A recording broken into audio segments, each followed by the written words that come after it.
करना नहीं। प्रदेश में बिगड़ती कानून व्यवस्था को लेकर मॉनसून सत्र के पहले दिन ही विपक्ष ने सदन से वॉकआउट किया। नेता प्रतिपक्ष जयराम ठाकुर ने मीडिया से बातचीत के दौरान बताया कि प्रदेश में बिगड़ती कानून व्यवस्था पर नियम 67 के अंतर्गत स्थगन प्रस्ताव के लिए विधानसभा अध्यक्ष से आग्रह किया गया था। उन्होंने कहा कि आए दिन प्रदेश में कई आपराधिक घटनाएं हो रही है, लेकिन कानून और सरकार आंखें मूंद कर बैठी है। उन्होंने कहा कि लोग कोर्ट और पुलिस स्टेशन में घुसकर अपराध को अंजाम दे रहे हैं। शिमला मॉल रोड पर पुलिस कंट्रोल रूम के सामने एक व्यक्ति की हत्या हो जाती है, लेकिन पुलिस प्रशासन कुछ नहीं कर पाती, जिससे साफ जाहिर होता है कि प्रदेश में कानून व्यवस्था डगमगा गई है। जयराम ठाकुर ने कहा कि प्रदेश सरकार ने पुलिस प्रशासन को भाजपा के विधायकों की जासूसी और विधायकों को प्रताड़ित करने में लगा रखा है। उन्होंने कहा कि शिमला पुलिस मुख्यालय में करीब 25 अधिकारी है जिन्हें कोई काम नहीं है। जयराम ठाकुर ने कहा कि आज की कार्यवाही रोककर इस गंभीर विषय पर चर्चा होना जरूरी थी। उन्होंने कहा कि उन्होंने नियम 67 के तहत चर्चा की मांग की थी, लेकिन सरकार के दबाव में उन्हें चर्चा नहीं मिली, जिसके चलते उन्हें वॉकआउट करना पड़ा। जो प्रदेश में बिगड़ती कानून व्यवस्था पर नियम 67 के अंतर्गत स्थगन प्रस्ताव के लिए अध्यक्ष महोदय से आग्रह किया था, और जिस प्रकार से आप सब देख रहे हैं कि पिछले कल ही एक घटना बद्दी में होती है और 14-15 लोग 3 लड़कों की पिटाई करते हैं, डंडे से पिटाई करते हैं। उनमें से एक की मौके पर वहां पर मौत हो जाती है, एक पीजीआई में एडमिट है, एक पंचकुला के हॉस्पिटल में, और दोनों गंभीर हैं। और ये घटना एक घटना नहीं, इस प्रकार की घटनाओं का क्रम बहुत लंबा चौड़ा हो गया पिछले 2.25 साल के कार्यकाल में। और इससे पहले हाल ही में आप देख रहे होंगे कि बिलासपुर में घटना घटित होती है कि वहां पर कोर्ट के कॉम्प्लेक्स में पंजाब से हायर किए हुए गुंडे लाए गए और उन्होंने फायरिंग की, और फायरिंग से एक नौजवान वहां पर घायल होता है।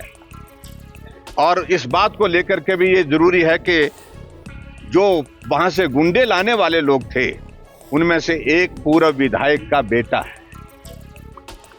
और जिस प्रकार से और भी बहुत सारी अनेकों घटनाएं हिमाचल प्रदेश में, यहां पुलिस चौकी के अंदर, पुलिस थाने के अंदर लोग घुस करके वहां पर अफरा तफरी कर रहे हैं, मारपीट कर रहे हैं। माल रोड के हमारे पुलिस के कंट्रोल रूम के सामने वहां पर एक युवक की हत्या हो जाती है।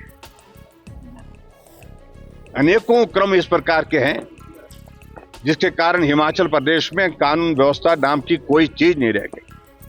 और हिमाचल प्रदेश में पूरी सरकार ने पुलिस को किसी और काम में लगा के रखा है। भारतीय जनता पार्टी के विपक्ष के विधायकों को प्रताड़ित करना, उनके फोन की रिकॉर्डिंग करना, और इसके अलावा हमारे चुने हुए विधायकों को 4-4 घंटे पुलिस स्टेशन पर बिठा करके उनको प्रताड़ित करने के लिए इस काम में लगा के रखा हुआ है। और कुछ लोगों को इतनी सुरक्षा दे रखी है Z+ की कैटेगरी से भी ज्यादा, चाहे वो CPS है, चाहे वो चेयरमैन है। कोई भी आदमी जो है वो सुरक्षा के बिना नहीं है। आगे पायलट चलती है, पीछे एस्कॉर्ट चलती है। पुलिस ऐसे काम में लगा के रखी है। शिमला में पुलिस हेडक्वार्टर में 25 के करीब अधिकारी हैं जिनको कोई काम नहीं है। लीव रिजर्व की वहां पर उनकी जो है वहां पर पोस्टिंग दे रखी है, जहां एक भी कुर्सी बैठने के लिए उनके पास नहीं है, ना कोई काम। आखिरकार ये हो क्या रहा है? अब जिस प्रकार से माननीय मुख्यमंत्री और संसदीय कार्य मंत्री जी ने जवाब देकर के इस सारी चर्चा को डाइवर्ट करने की कोशिश की, मेरा यह मानना है कि ना मुख्यमंत्री जी गंभीरता से ले रहे हैं, और जहां मुख्यमंत्री जी इस बात का जिक्र कर रहे हैं कि हिमाचल प्रदेश में चिट्टे के और जो ड्रग पेडलर्स हैं, ड्रग का जो माफिया है, ये उससे जुड़ा हुआ मामला, जुड़ा हुआ जिससे मर्जी से हो, लेकिन कार्रवाई तो कानून के मुताबिक होनी चाहिए। अभी तक जो जानकारी मिली है, बद्दी वाले मामले में 3 लोगों को गिरफ्तार किया गया। वो बाकी 15 लोग कहां जिनकी वीडियो बनी पड़ी हुई है, जो पिटाई करते डांग से सिर पे मार रहे हैं और चौक पे मार रहे हैं, सबके सामने मार रहे हैं, वो लोग कौन है? वो भी ड्रग माफिया हैं, लेकिन संरक्षण उनको प्राप्त है। इस कारण से अभी तक उनकी गिरफ्तारी नहीं हो पाई है। उनमें से चुना जा रहा है कि किस आदमी को गिरफ्तार करना है और किसको नहीं करना है। इसलिए इस चर्चा की बहुत बड़ी आवश्यकता थी। आज सारी कार्यवाही स्थगित करके इस विषय पर चर्चा होना बहुत लाजमी। पूरे प्रदेश भर में जिस प्रकार की हत्याएं, बलात्कार की घटनाएं और ड्रग्स का तो प्रचलन इस प्रकार से बढ़ गया कि जो खुद ही मुख्यमंत्री कह रहे हैं कि घटना ड्रग्स से जुड़ी हुई, तो ये कोई अच्छी खबर है क्या? तो ऐसे में आज इस पर चर्चा नहीं देना। हालांकि मुझे लग रहा था अध्यक्ष महोदय जी का मन बन रहा था, लेकिन सरकार के दबाव में मुख्यमंत्री और पार्लियामेंट्री अफेयर मिनिस्टर बार बार इस बात को, इस चर्चा को रोकना चाह रहे थे। अरे चर्चा कब तक रोकेगी? जो प्रदेश में हालात क्या बन गए हुए हैं। इसलिए हमने नियम 67 के अंतर्गत चर्चा मांगी थी, चर्चा नहीं मिली, हमने वॉकआउट किया। वॉकआउट को लेकर मुख्यमंत्री सुखविंदर सिंह सुक्खू ने कहा कि भाजपा विधायकों ने वॉकआउट दर्ज करवाना था, चर्चा में उनकी ज्यादा रुचि नहीं है। उन्होंने कहा कि विपक्ष सार्थक चर्चा करे, सरकार उनके हर सवाल का जवाब देने के लिए तैयार है। प्रतिपक्ष के नेता जयराम ठाकुर जी ने अपनी बात उठाई और कहा कि लॉ एंड ऑर्डर पर हम चर्चा चाहते हैं। बिल्कुल चर्चा होनी चाहिए, पर किस नियम के तहत चाहते हैं? कहा नियम 67 के तहत चाहते हैं। और आप ये बताइए, आपने तो नियम 130 के तहत आज के लिए आपदा के पर चर्चा के लिए समय मांगा। फिर 67 के तहत जब आप चर्चा का चाह रहे हैं, किस मुद्दे को लेकर चाह रहे हैं? जहां दो नशे के व्यापारी, एक हरियाणा से आता है थे, उनके बीच आपस में झगड़ा होता है, उसके लिए नियम 67 के प्रस्ताव पर वो चर्चा चाहते थे। नियम 67 क्या कहता है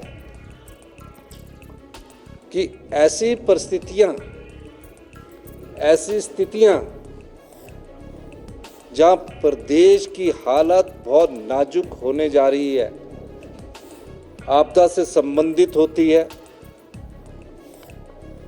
और कई चीज़ों से संबंधित होती है, उस पर चर्चा लाई जाती है। महज बद्दी की घटना को आधार मानकर आप नियम 67 के तहत चर्चा लाना चाह रहे हैं।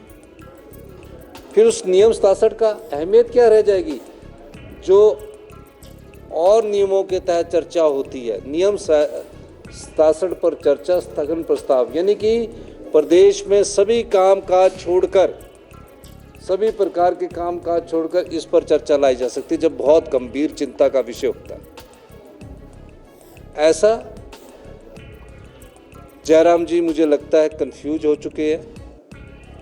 उन्हें यही चर्चा 130 पर लानी चाहिए थी। हम उस पर तैयार हैं। अब आपदा पर चर्चा आए। फिर मेरे को लगता है कि जब नीचे नारे लगाने के बाद पता लगा कि यह हम तो गलत हो गए हैं, अगर हम लॉ एंड ऑर्डर पर भी चर्चा ला रहे हैं तो कंगना रनौत का जी का भी बयान है उसमें, और भी घटनाएं घट रही है। महिला कांग्रेस बाहर बैठ के क्या काम कर रही है लॉ एंड ऑर्डर की, अगर आप बात करते हो तो आपको